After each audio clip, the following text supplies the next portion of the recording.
pretty girls in the ballroom in my but my head is full of poison. Yeah, shout out guys, another song. So Olivia Rodrigo sa latest na mga kanta niya, no? At ang title ng kanta ay The Cure guys, The Cure. So 2 parts lang ata kung di ako nagkakamali. 2 parts lang para sa mga chords. Sabay kagad, The Cure ang title, Olivia Rodrigo. Search nyo lang. So direct ang intro verses, same chords.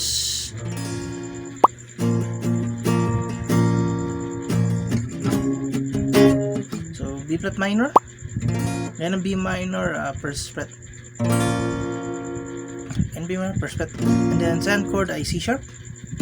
So pinadali na to, no? Wala na tong broken chord. So kaya ng B, 4th fret, okay, 4th fret. Then twice yan,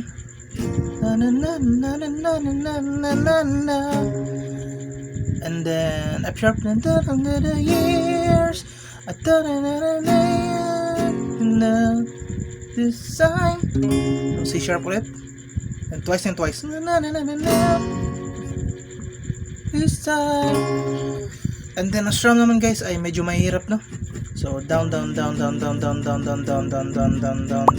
the next chord, down, up, down, okay, medyo mahirap lang, no? So down, up, down, okay, down, up, down, then back and down. So medyo mahirap lang, no? So sa mga di kaya ang ganyang strum, pwede yan ganito, down, up, down, okay. Sa di kaya ang ganong strum, down, F sharp, down,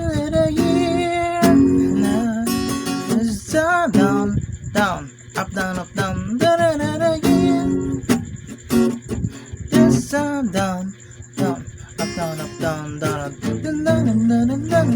So repeat lang, no?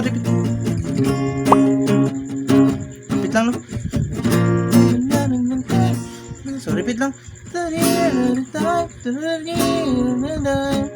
Then chorus.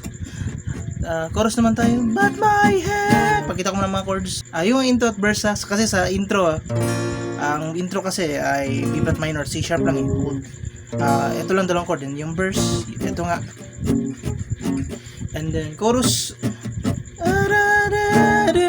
pakita ko na.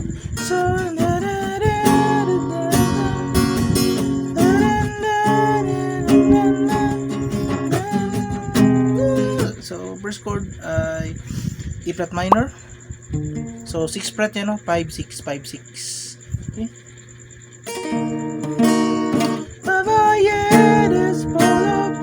So 6 yan, no? 6 fret. Yan ang B minor, 6, okay? E flat minor, 5 fret, 5 fret, 6 fret, okay? Then F sharp, then C sharp. So dito ang 4th chord ay pasimple natin, no? Baka di nyo kayang ganitong chord. So buo na lang na G sharp, na buong G sharp na lang kung di nyo kayang ganito. Pero ituturo ko rin ito. So sa mga simple muna, G sharp, 4th chord. So 4th fret, 4, 1, 2, 3, 4, okay? 4th fret. Okay? 4th fret yan. Ganyan ang F sharp, 4th fret. 4th. So sa mga gustong matutunan to, yung kung kaya ang gusto nyo ito, ganito. So itong isang chord dito, C note, ang bass C. Then ipitin itong tatlo. So silent tong first string. So, hindi na to nakatunog para na camera pa, no? Yan, no? So ipit itong tatlo. Then ang bass ito.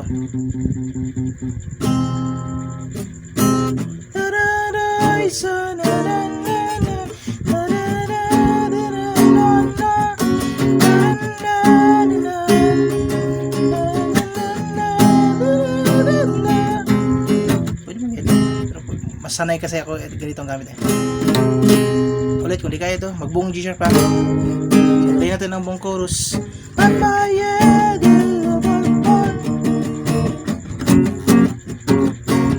Then C sharp, then 4th fret, G sharp.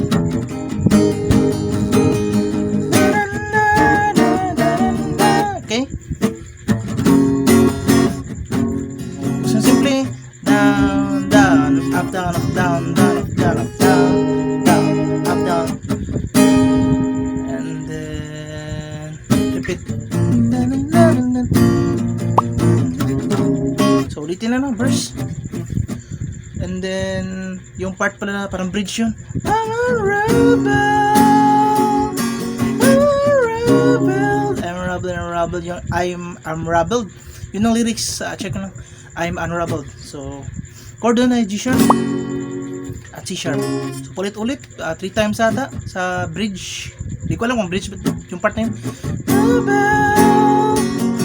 I'm a rebel. So, 3 times. Rebel, basta 3 times. And then, ang last line, pagkatapos niyan, ewan ko kung ilang times, no? Ilagay ko lang sa screen, no? Kung ilang times, bridge, pagpalagay natin na bridge to, pagpalagay natin, no? And ang last line ay itong chord. Yung chorus ng chords, ang last line, sa bridge. G sharp lang, para na kahirapan, G sharp na lang, sa bridge. Then, pagkatapos niyan, na pinalagay nating bridge, pagkatapos niyan, basta yung lyrics na I'm unraveled hanggang sa ending niya, ang last line ay ito, chorus ng chords. Then repeat ang chorus chords, repeat lang.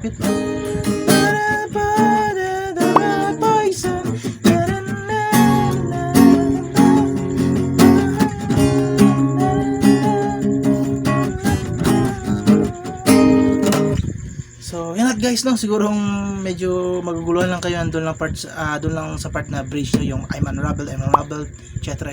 Yung ending sa bridge ay yung chorus chords, repeat lang.